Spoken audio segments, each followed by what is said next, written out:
אני שמח לארח פה את חברי אסף חרל"פ, חבר דירקטוריון של יבואן הרכב קולמוביל, אבל יותר חשוב מזה, משקיע אימפקט, אחד המובילים בישראל, הוא מייסד שותף של קטנה, שזרוע ההשקעות האימפקט המשפחתית, וגם משקיע של עוגן באג"ח.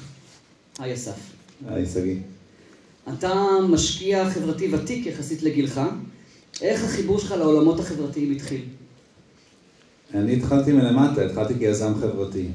הקמתי עמותה לפני 20 שנה, שהייתי עוד באוניברסיטה שנקראת מיט, שמביאה ביחד בני נוער פלסטינאים וישראלים לתוכנית חינוכית של 3 שנים עם אוניברסיטת MIT.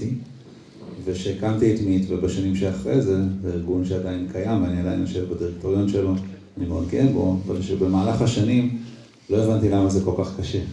לא הבנתי למה זה כל כך קשה ליזום משהו בעולם החברתי אל מול העולם העסקי.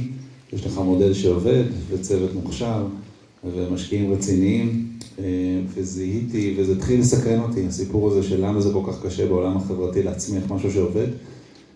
ותוך כדי זה, למה עשיתי תואר שלי במנהל עסקים, נכנסתי לעסק המשפחתי והתחלתי לראות יותר ויותר מודלים שמחברים בין העולם החברתי לבין העולם העסקי, וזה מאוד מאוד סקרן אותי וחיבר בין העולמות האלה עבורי. כן, זה אחד הדברים שרבים בעולם העסקי לא מבינים, שניהול בעולם החברתי יש לו באמת רמות מורכבות שלא קיימות, זה עוד לייר על לייר על לייר של מורכבויות, ורק מי שחווה את זה מכיר. אז אסף, הגישה שלך בנוגע להשקעות אימפקט היא מאוד ייחודית. איך אתה בונה את הפורטפוליו שלך?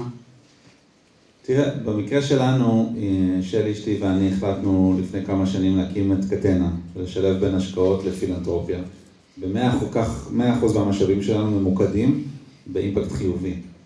בין אם זה פילנתרופיה, שאני קורא לזה תשואה של מינוס 70% אחרי החזר מס, ובין אם זה השקעות בסטארט-אפים שהם אימפקט פרסט, שהתקווה שהם ישיאו תשואה של 70% פלוס. אנחנו מסתכלים על כל הדבר הזה לא ככיסים נפרדים, אלא כאיזשהו משהו הוליסטי וכולל עם כל מהלך שאנחנו עושים. ושמעתי את השיר מקודם של יובל זילבר, ששאלתי את עצמי, האם אני חיים ששווים לחיות? אני חושב שזה חלק מזה. זה לקום בבוקר ולהבין שאתה ממקסם את השירות שלך פה על הכוכב, כדי לעשות טוב לאנשים, ולעשות טוב מסביבך, ולא רק לדאוג לרווחה הפיננסית שלך, ואני חושב שאפשר לעשות את הדברים האלה גם וגם. כלומר, למדתי במסע הזה של השנים האחרונות, שיש לא מעט, בארץ זה יחסית נדיר, אבל אם זה מסתכל רחב יותר וגלובלית, אבל גם בארץ, לא מעט הזדמנויות יוצאות דופן להשקיע ולייצר תשואה. ויש לנו העדפה ברורה ליזמות חברתית, עם מודל עסקי חזק ומוכח, שיודעת לצמוח ולגעת במיליונים ולא רק באלפים. אני חושב שעוגן זו דוגמה מעולה לדבר הזה, ומבחינתנו זה עמוד האש של המחנה בישראל, שזה ארגון שגם יודע לייצר תשואה למשקיעים, גם יודע לייצר מודלים מאוד מאוד מתוחכמים של הורדת סיכון, וגם בשורה התחתונה אולי קודם כל משנה חיים של אנשים שהוא נוגע בהם בקצה, כמו שראינו את המילואימניק שעכשיו ראיינתם, ועוד הרבה מאוד אחרים.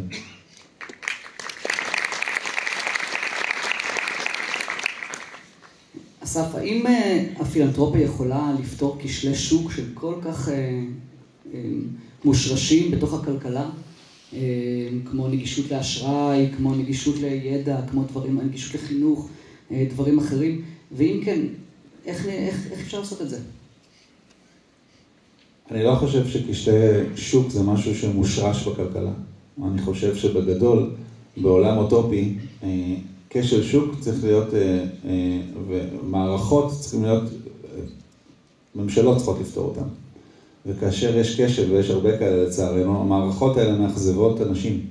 אם מישהו בהודו רעב, בראש ובראשונה, מי שאחראי עליו זה ממשלת הודו, שיהיה מספיק אוכל ויכול להכין את האנשים שלהם בתעסוקה וחינוך, כל הדברים האלה. הבעיה בעולם היום, שהרבה מאוד מהפריוריטיז הממשלתיים, התעדופים, הרבה מאוד מהרגולציה, הרבה מאוד מההון, הולך למקומות הלא נכונים. וזה מייצר המון עיוותים. ושם התפקיד של הפילנתרופיה, אבל בראייה אסטרטגית, התפקיד של הפילנתרופיה היא לא לספק פתרון עבור קומץ אנשים, זה סוג של חדשנות, ומקום לחדשנות כדי לעזור ולתקן את המערכות, ולוודא שהן אחראיות כלפי אנשים שהן משרתות. כלומר, אני חושב, כולנו היינו רוצים שלא היינו זקוקים בכלל לעוגן, שבעצם הממשלה תיקח את זה, אין שום סיבה שמילואימניקים שחוזרים לא יכולים לקחת הלוואה מהבנק, אין שום סיבה של עסקים חברתיים, עסקים קטנים, שמחזירים הלוואה לעוגן בקיידנס מאוד מאוד ברור, ושאתם יודעים לעשות להם חיתום, אין שום סיבה שהממשלה לא יהיה את הפתרון הזה. אבל מה שעוגן עושה בקונטקסט הזה, זה סוג של בעיניי פתרון שהופפולי בלונג טרם הוא זמני, ככה כדי להראות לממשלה איך צריך לעשות את זה, ואיך מייצרים חדשנות בעולמות האלה, ואיך מייצרים תשואה וסיכון נמוך ומודל שעובד ושאפשר גם לעבור הלאה בסוף לממשלה. אני חושב שבסוף פתרונות פילנטרופיים לאורך זמן, בראייה אסטרטגית, צריכים סוג של אקזיט, שהוא יכול להיות או לממש מודל שעובד, נקרא לזה מודל שוק, או למודל שהממשלה לוקחת בעלים. בסוף זה הכשל שוק, הוא כשל אינרנטי של הממשלה ושל הפריוריטיז שלה ושל הרגולציה שלה ושל החוקים שלה.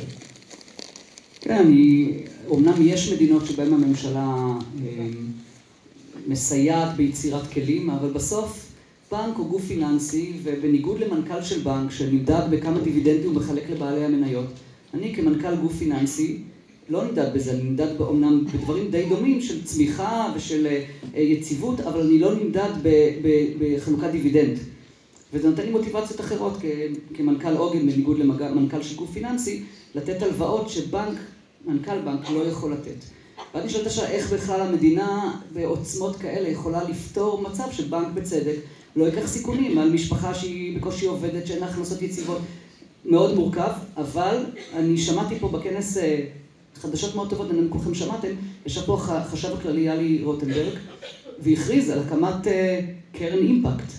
בדיוק קרן כזאת שאמורה לפתור כשלי שוק.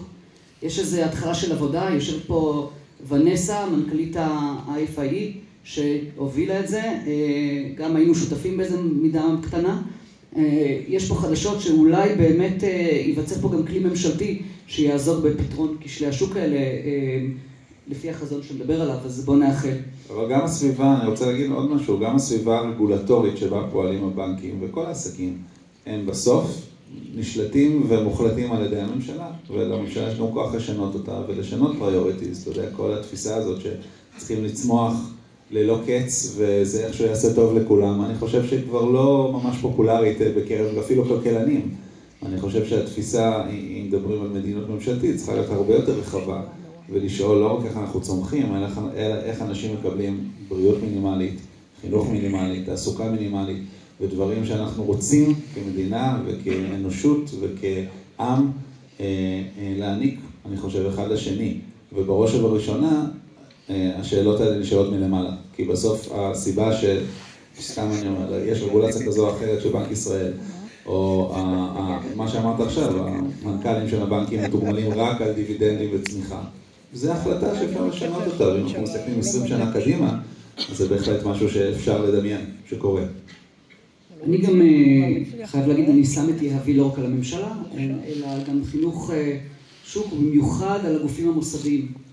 ואני חושב שהאג"ח, אגרות החוב שעוגן הנפיקה לפני 3 חודשים לפני המלחמה, הם הוכחה מדהימה, כי מעבר לגורואים של אימפקט כמוך וכמו אחרים, אגב כולם צעירים יחסית, כולם דור שני לפילנטרופיה, מאוד מעניין הסיפור הזה. השקיעו באג"ח של עוגן גופים מוסדיים, כמו הפניקס, מור, זה חסר תקדים. עשרות מיליונים.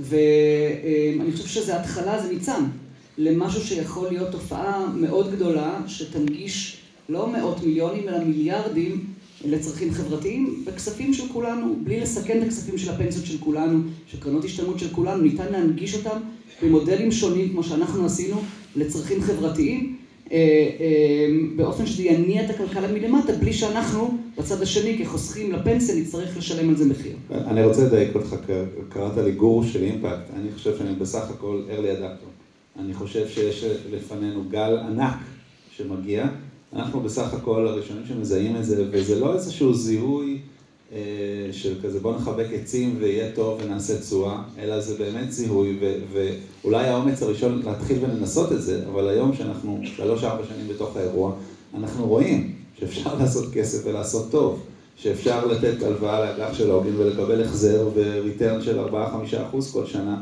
תוך כדי שאתה עוזר לאוכלוסיות הכי מוחלשות במדינה. אפילו 8%. אפילו 8%. ושאפשר, השקענו בקרן למשל בניו יורק שמתעסקת בכלכלה מחזורית, להחזר גם 30% על הכסף, תוך כדי לעזור להילחם בהתחממות גלובלית. כלומר, הדברים האלה קיימים ואפשריים. אני חושב שאולי לפני 10 שנים זה היה משהו נורא תיאורטי, היום זה ממש קיים ואפשרי. אין ספק שזה... ושאתה שואל את עצמך רגע, מה אתה רוצה להזיז? תראה, בפילנתרופיה בארץ, בשנה נורמלית יש 20 מיליארד שקל של פילנתרופיה שזורם באורכי העמותות בישראל. אבל בשוק ההון יש 2 טריליון שקל שכיר.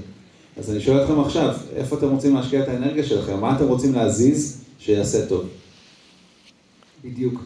אני מאוד מסכים עם הסיפור של early adapters, ואני חושב שהתוצאות בשטח, לפחות אצלנו, כשאנחנו גייסנו, היינו צריכים לגייס 150 מיליון שקל באג"ח האחרונה של עוגן. תחשבו על מלכ"ר, שנותן הלוואות מסוכנות לעסקים קטנים והולך החוצה לגייס כסף. זה נשמע השקעה מסוכנת.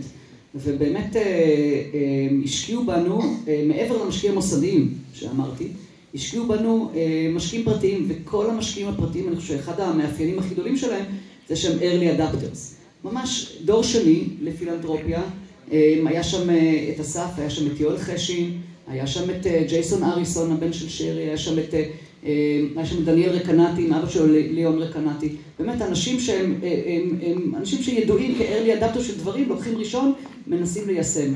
וזה גם מראה משהו על המגמות של הדור היותר צעיר, כולם בגיל 40, וכולם בעצם, תדמיינו שמה עוד 20 שנה הם יובילו בעצם את הפילנתרופיה בארץ. אני חושב שזה חדשות טובות. אז אסף, כמו שאמרנו, השקעות אימפקט זה תחום צעיר יחסית. איפה התחום הזה יהיה עוד 10 או 2?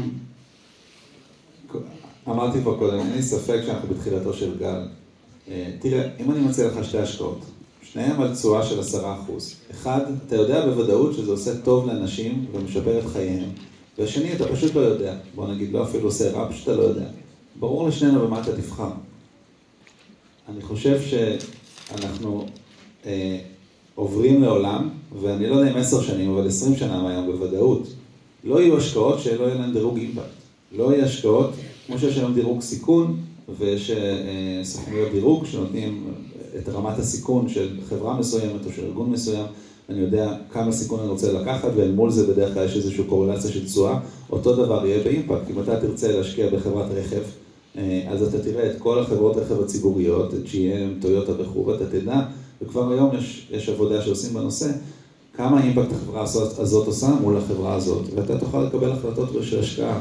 וזה מה שבסוף יזיז באמת את הטריליונים, ולא רק את המיליארדים. ואני מאמין שגם, זה טרנד אחד שקורה, שכבר, גם בעולמות ראיית החשבון, וגם, אנחנו הולכים לשם. הטרנד שני שאני רואה, זה שחבר'ה צעירים כמו החבר'ה שהיו פה הרגע, יש להם סטנדרטים אחרים. הם דורשים היום לחברות גם כצרכנים, אבל בעתיד הקרוב גם כמשקיעים. סטנדרטים אחרים, והם רוצים לוודא שהכסף שלהם עושה טוב, ואין שום סיבה שהוא יעשה רע לסביבה, לאנשים, לחברה שלנו, והם מסתכלים טוב, טוב, טוב, איפה הכסף שלהם ואיפה הכסף של ההורים שלהם הולך. אני חושב שגם הגל הזה יתגמל חברות ויזמים שחושבים איך גם עושים כסף וגם איך עושים טוב. מדהים, מה צריך להגיד יותר מזה? אמן. אמן ואמן. אז אני באמת מקווה, אסף, אנחנו פותחים פה באמת מושב מאוד ייחודי בתחום הזה של סוג של חלוציות פיננסית ולשינוי חברתי. ואני מקווה שמפה באמת תבוא בשורה שתפתח את השוק הזה. זה אחד הפתרונות הכי חזקים ומשמעותיים להמון כשלי שוק, לבעיה הולכת ומעצימה של פערים חברתיים, במיוחד בישראל. כל המדינות של ה-OECD אצלנו הוא אחד הגבוהים ביותר, ורק מאמיר וגדל. ואני מקווה, אמן, נצליח. תודה רבה. תודה.